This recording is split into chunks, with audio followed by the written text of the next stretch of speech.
Hello folks, it is time for another 40k rant. This one goes into more of the wider range of doing models on the tabletop than just 40k, but hey, we're all here for it, I guess. If you like what I do, please subscribe to the channel. You'll be doing me a huge favour if you do so. We are well on our way to getting to 15,000 subscribers by the end of the year. If you can help me get there, that would be amazing. So thank you very much for those of you who have already done so. If you think somebody out there will get some good out of my channel, then please feel free to share my channel around, and hopefully we can make a lot more people a lot more happy and make sure we can help a lot more people with their mental health going forwards. Right? Cool. Let's go. This is about hobby burnout, and unlike other videos I've done, I wanted to try something different today.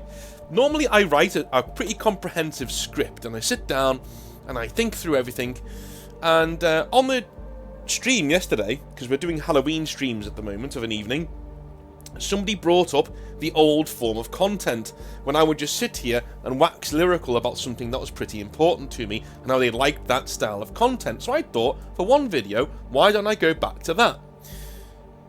I do like writing scripts and things like that, but I thought maybe, just maybe, I'll make some notes and I'll run off those notes for this video, because this is something that is a very nebulous problem, hobby burnout. There's something that affects people in very, very different ways, differentiating what you're struggling with in terms of burnout. Unlike most other areas of burnout, when you have work burnout, you can have, sport burnout, things like that. There's not one underlying cause of hobby burnout, because let's be honest, it's not our job. At least for most people, the hobby is not our job. It's our recreational activity. And I've always said, the hobby should work for you and not the other way around. You should always be enjoying your hobby. Your hobby shouldn't be acting like a job. As soon as it feels like a job, you should probably step back and stop doing it for a bit and just chill. Go do something else. The main forms of hobby burnout comes in three forms: the model building burnout, the painting burnout, and the gaming burnout. This is what I mean when I say our hobby is probably the only one where you can break something down into such succinct sections, right? So you can suffer one or more of these forms of burnout, but I want to explore them, see what they do, see what the symptoms are, and see what we can do about them going forwards, because I've suffered from this very recently. I looked at my pile of shame and I thought, oh my god, I'm never finishing this army, and if I don't finish this army, I can't start another one reliably, right? Let's be honest. My pile of shame kept growing because I kept seeing new cool bits that I could add to my army, and I wasn't getting anywhere. The way I solved that, well, I'll get into that in a minute. The model building part of hobby burnout, let's explore that. So, model building burnout, it can be due to a large backlog and the repetitive nature of building large armies. We've all been there before, right? Especially if you're a Space Marine player or an Orc player. Oh my god, if you're an Orc player or a Tyranid player, you're going to be there for ages with your troop choices, building the same Orc boy time and time again. This is kind of a Games Workshop problem, and the reason why we say we would like more non-modular kits, so we can go out and we can actually convert our models to have different poses and different looks and different feels as we go along, without paying through the nose for it. That would be great, and it would solve mostly this issue of hobby burnout when it comes to building our own models. It would mean that every single Space Marine that we do can look a little bit different from the last one. Instead of the bog standard Space Marine, Primaris Marine, or Tactical Marine pose, where he's holding his bolter and looking forwards, or a variation of that, we can instead have more modular, well, not more modular, but more special kits, where we can have different arms and different pieces and things like that.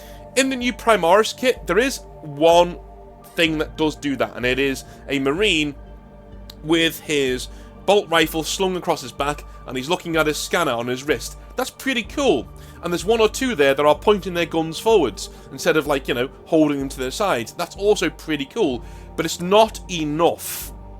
It still only means that one or two Marines in your 10 group of Marines will look different from the rest. That's not enough for me, and it's not enough to deal with this kind of burnout.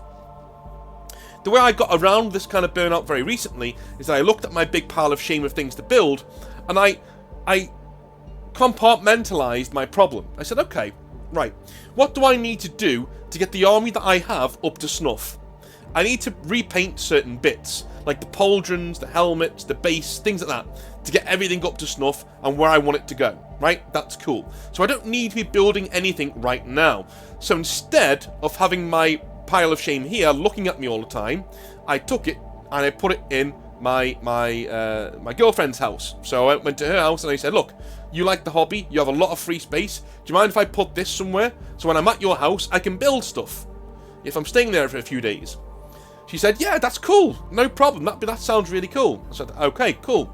So I took my models, I took my pile of shame and I put it there in a spare room that's always there and I can always go and get it whenever I want. It's out of my head, it's out of my mind. It's now a bonus thing. Instead of being something that's weighing me down, it's a bonus thing. One day I'll be round at her house, it's already happened, and I'll go, oh, I could build that squad of assault intercessors. That's cool, I'll go and do that. And I'll go do that for a bit, and it really does work me through my pile of shame. So if you can compartmentalize your problem, that is one amazing way of getting around this kind of hobby burnout. Know what your army needs to do next. Make a list of what needs to happen next. I have a 10-stage list for my current army. It goes from, rebasing this squad, rebasing that squad, redoing the pauldrons on this squad, applying transfers to this squad. It goes like that, right? And you cross things off as they go until the entire army is up to snuff, and when that list is done, then I can move on to building more models. And I'm slowly working through doing that as I'm going. We're getting towards the painting side of the hobby now. I've mentioned it a few times. Painting burnout. This is probably the biggest one. Well, maybe the second biggest one, at least for me. But this is definitely a huge part of hobby burnout, is painting burnout. Why does that happen?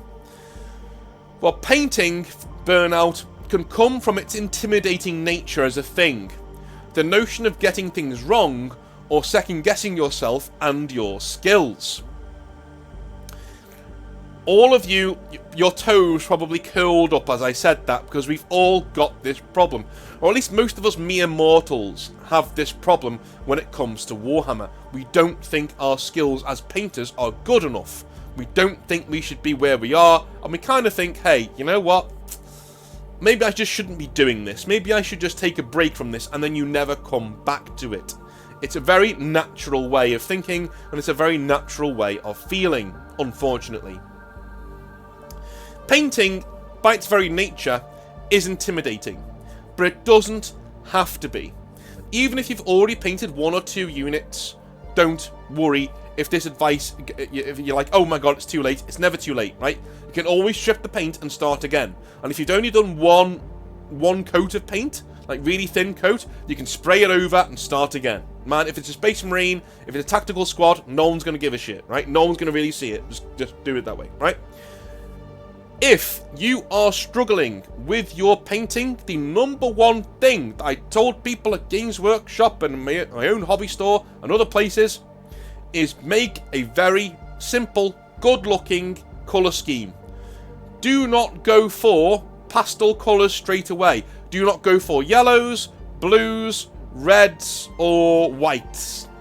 Or even blacks, for that matter. Right? All of those require edge highlighting and similar things like that you need to do to make your model really pop on the tabletop. The amount of people who've told me they love black armor and then they start and they go, what? I need to do edge highlighting on every single one of these? Yeah, to make them pop out, you do. Because black is black. It fades into itself. You've got to make it pop. It is what it is. That sucks, and nobody wants to do that. That's only going to make your notion of fatigue painting your army worse. I know there are Raven Guard players out there, there are Black Templars players who are like, man, no, just paint however you want. Listen, not everybody has the wherewithal and fortitude to move through an army at that pace. If you're struggling, right, with painting, or starting to paint, or you're intimidated by painting, use metallic paints.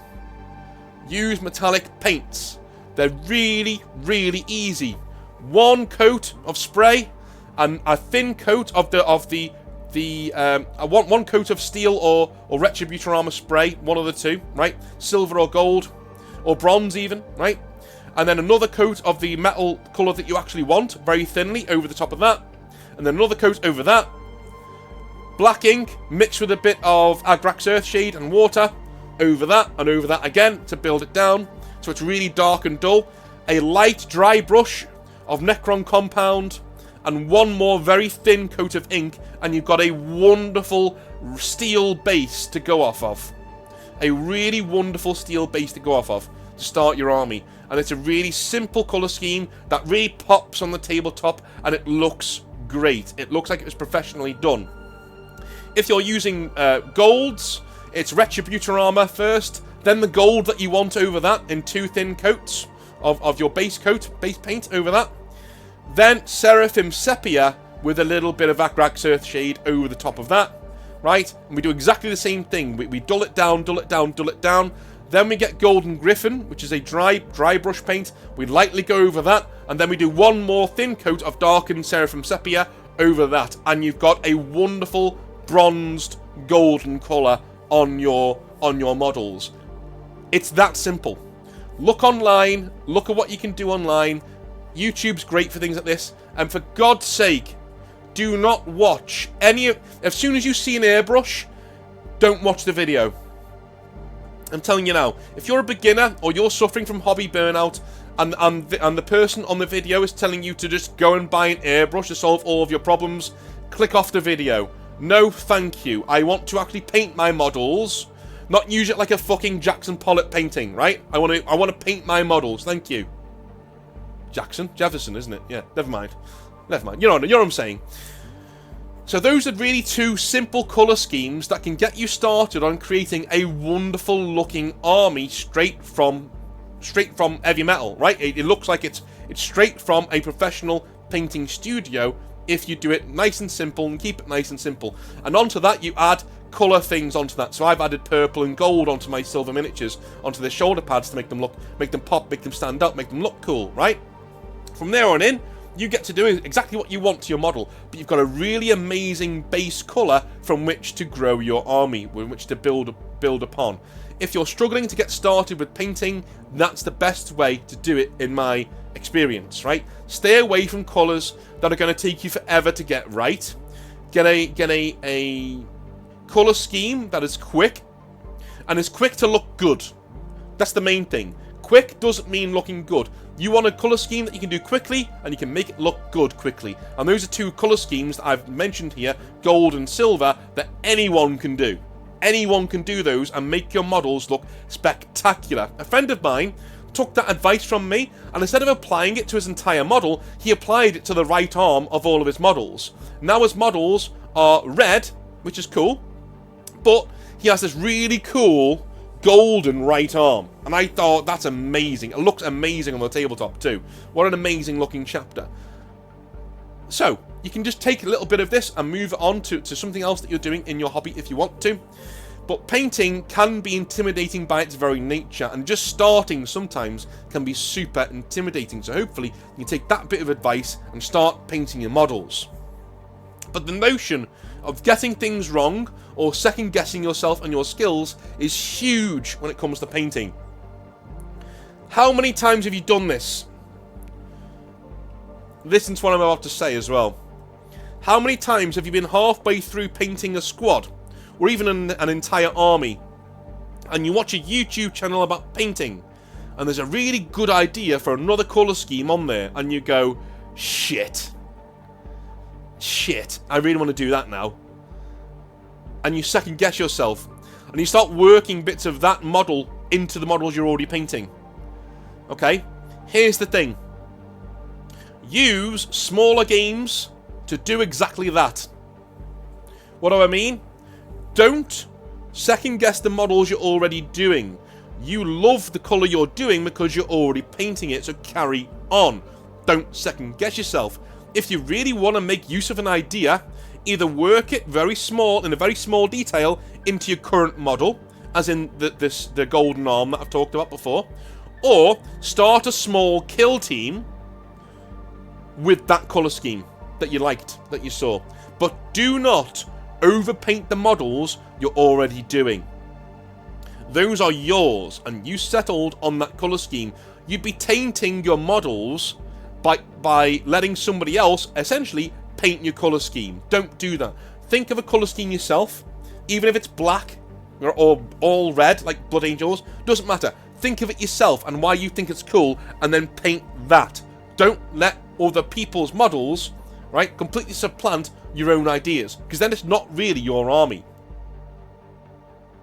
If you think that way also, you also pull back the indecision of, that's a better idea than mine, why don't I do that instead? No. Have the conviction, the wherewithal to look at your own idea and be happy in what you're doing. That's what you should do. I only know because I've gone through this so many times with my army, with the Iron Talons. I've gone over it so many times, of restarting the army, of restarting things. I've now finally found a colour scheme that I really like, with a base scheme that I really like, and I'm running with that going forwards. But it took me 2 years to get there. 2 years of collecting this army and painting it, and again and again and again, putting more and more and more ideas into these models, until finally I settled on my colour scheme, and now finally the army starting to come together and gel, which is amazing, an amazing feeling to go over. But still, guys, do not second guess yourself. Don't waste your time like I did. If you have an idea that you like, stick with it and run with it. Use other people's work to augment your own design. Don't replace it. And if you really want to try that new colour scheme, go and get yourself a small 5-man kill team and do that colour scheme. And I swear to you, once you've done that, you'll be like, it's not that good of a colour scheme. And you'll go back to the one you were already doing. I'm telling you, I've done it. I'm telling you that'll be the case. Imagine the regret if you ruined the models you're already painting by switching the colour scheme and realising it wasn't all that, and you didn't really like it that much anyway. Right? Or it wasn't compatible with your own skill set. Maybe you don't like edge highlighting, and the one you just saw has loads of edge highlighting in it. Well, you've just ruined a bunch of your army, so you're going to have to start all over again. You don't want that. If you've got a good idea, an idea that you like, stick with it. Don't let other people poison the well. Okay? So those are the, unfortunately, those are the parts of the hobby that are, well, in terms of painting, that's a part of the hobby that can really drag you down. It can be very, very, very intimidating. The other thing that I would do in terms of a painting backlog, let's say you're looking at your painting pile of shame and you're like, oh my god, what can I do here? Again, compartmentalization is key. I made that list before. Remember that list I talked about? My to-do list, my 10 things? If I can clear one of them a day, I'm making progress. Sometimes, right, it's an easy day. When I say easy day, I really mean easy too. Let's have a little look here at my Void Talons. Where are they? There we go. I keep saying Iron Talons, don't I? They're the Void Talons. Silly me. So yeah, I have a 10-mark list here, right? Which says, you know, Void Talons schedule. In fact, I'm going to put this on my screen here, so you can see what I mean. All right, let's window capture. Here we go. So, here are the Void Talons, right? So this is I've got a bit of lore on here, so I'm writing a bit of lore. That's all up here, and the plan for the chapter going forwards, how I'm melding it into 40k right now. It is a very new chapter. It's an Indomitus Crusade chapter. And it is actually a chapter that is a part of the 40k lore. This character here, Chapter Master Yosharo Dougal, is an actual character in 40k with no background lore. He's mentioned a few times in the Arcs of Omen campaign for doing some badass stuff. And I thought, you know what? He leads the Void Talons. I'm going to use the Void Talons, and I'm going to use Yosharo Dougal, because that sounds like a really cool name. And I went from there. But here you can see my schedule. This is what I'm doing right now. So as you can see, number 1, rebase and inkwash the 11 assault intercessors. They are on my desk right now. Those are my 11 assault intercessors that are left, okay? Number 2, repaint the pauldrons on the initial assault intercessors. So they're the entire group of intercessors, okay? Base coat Yasharo Dugal and the Blade Wardens, which are the main bodyguard for him and him himself, right? He's right in front of me. So you can see how I would be going around and making sure that my army is getting one thing done every day. And if I can't do one thing in a day, then at least I'll make progress on, you know, number 1, for instance. I don't think I'll be able to rebase and ink all of my 11 assault intercessors in one night, right? Because I won't have the time. Maybe I won't. I don't know. But as long as I make some progress on that, I'm churning through my army. And eventually, I will get to do this, and it'll be done. And I can move on to the next thing, right? So I made this last night as like a thing that I want to try and do. And I am currently rebasing and ink washing my 11 assault intercessors. But you can see as we go down through the list, once this list is done, that is when I can start building more models. I can't start building more models until these steps are done. Compartmentalize your problems. Instead of one massive big problem of repainting the Void Talons, I've broken it down into 10 quite easy steps that will get me to where I want to be, in terms of where I want my army to be on the tabletop. And once I finish these 10 bits, I can make another schedule of building models, which is my favourite part of the hobby, is building models. I love it. Love converting models. Compartmentalize your issues and your problems when it comes to the hobby, man. It does wonders for you going forward. So, that is what I would do when it comes to painting your models. Now, we're getting into the more serious side of hobby burnout. Gaming. Gaming burnout can come from the fact that you have to put yourself out there to push past it. That's a real challenge if you're not a very sociable person.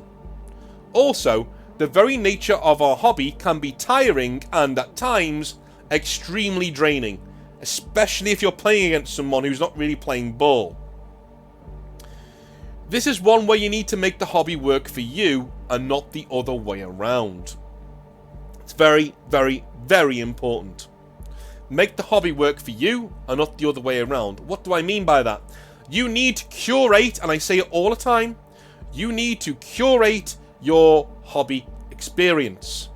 If you're in a group that doesn't quite fit your, your morals or your beliefs or what you want the hobby to be about, then leave. Go and find yourself people who share your thoughts on the hobby. They are easy to find. There is a multitude of resources online through which you can go and find people that are just like you. My Discord is one of them. Simply shouting into the vacuum of my Discord will have 2 or 3 people immediately come back to you and go, "Oh, that's cool, I like that, yeah, that's my kind of thing, that's my jam." Happens all of the time. I see it happening on a daily basis, where people say, "Hey, I could really do with getting a game with some orcs in it. I want to be assaulted by a load of orcs." There'll be 2 or 3 people there saying, "I'll do that. I'll burn your shit to the ground. No problem, right? Let's have some fun." You need to curate your own hobby groups and make sure that the hobby groups that you're in are all about what you like to do in the hobby. You're gatekeeping yourself is what you're doing. Instead of gatekeeping the hobby, you're saying, "This part of the hobby isn't for me, so I'll gatekeep myself. I'll go away and I'll go find my thing that is in the hobby also. I'll go find my little niche in the hobby and I'll have fun there. No problem." This is why, as much as I don't like political Warhammer, I don't like things like Sigmarxism, I don't like things like that, I will still fight for its right to be there because you're enjoying the hobby in your own little way, in your own little corner. The only problem is when you step out of that corner and you try and make the rest of the hobby like your little corner. Go fuck yourself, right? Gatekeep yourself and go over there and enjoy your hobby in your own way. I would never normally advocate for being in an echo chamber, but your hobby time is so precious. It's so, so, so precious that this is one of the only times in life where I can say, look, in the hobby of Warhammer 40,000, you need to find what you like, people who like what you like, and stay there. And what you like may change over the years, then go find somewhere else to be, right? But find what you like, find other people who like what you like, and stay there with them. Because your hobby time needs to make you happy and needs to make you de-stressed. Cool? Cool. On the other side of that, the social gaming side, I know how draining it can be to look at a big event and go, oh my god, can I really be arsed? Can I really be arsed going there and doing that?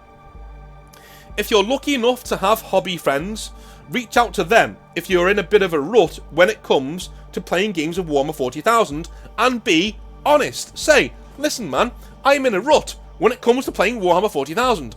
I would really like to go and play a game because I've not played in ages and I really do need to get my models on the tabletop to get my fix. There aren't many friends out there who would blanketly refuse that request. You know, you may have to work out your dates together, but they won't refuse that request. You could even shout into a void that this is how you're feeling. Okay? Tell people in the void what kind of game you're looking for and what kind of player you're looking for to have fun with, and you will get a reply. It could be on a Facebook group, it could be on a Discord channel, it could be anywhere online, and you will get a reply. You will get multiple people probably wanting to play games with you in your local area. All you then need to do is just show up. Have fun and leave, and know where your limit is. If your limit in a day is one game of 40k, then just play one game of 40k and leave. There are many, many, many people out there who get guilted into playing 2, 3, 4 games of 40k in a single casual day of gaming, when really they only wanted one. I see it happening all the time. It's also happened to me. Don't do it. Don't try and be the nice guy by ruining your own good time and getting so tired with the hobby that you don't want to go back. Just say to people, man, I can only deal with one game a day. You know, it kind of overwhelms me. There's loads of rules to remember. I'd rather watch everybody else's games and just have a good time if that's all the same to you. But next week, how about next week, when I'm back, me and you will get a game in. I'll book you in right now. Me and you will play next week. In fact, what kind of game do you want to play? I'm going to talk about it that way. That's how you do it. But don't acquiesce your own hobby to other people. Don't do it. Your enjoyment is paramount. As I say all the time in relationships, right? Your happiness is paramount. It's rule number 1. Well, in the hobby, it's exactly the same thing. It's supposed to de-stress you, not tire you out. As soon as you hit that threshold, walk away. If every game of Warhammer 40,000 is tiring you out, maybe look at other rule sets. Maybe look at one-page rules. That's a way of making the hobby work for you and getting over the gaming hump. That's what I did. Warhammer 40,000 and 10th edition was tiring me out. I was getting tired playing it. And I wanted to play more than one game a day. And so, I looked at one-page rules. I really enjoyed looking at them. And I asked my friends, hey, do you guys want to play one-page rules? And they were all very reticent. They were like, we're not sure. We really like 40k. And I said, bear with me. Play one game with me and we'll see. Okay, everyone's going to go for one game. No problem.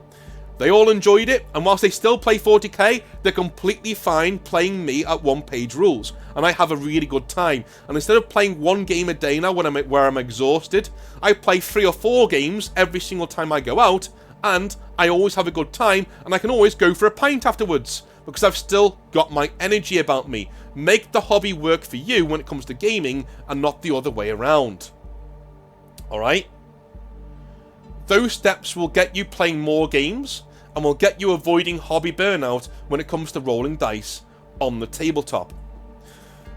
So those are the ways that I would combat hobby burnout, at least right now, at the dawn of 10th edition, or the first 6 months of 10th edition. That's what I would do to avoid hobby burnout. What do you think, as I seemingly teabag a Plague Ogre in there? What do you think? Do you think things have gone well for you in the hobby? Do you think these would help you? Do you think I'm losing my mind and everybody should just get on with it? I don't know. Let me know in the comment section down below. I'll be back tomorrow with some more hobby nightmares. Should be a really fun one. I'll see you then. Have a good one. Bye now.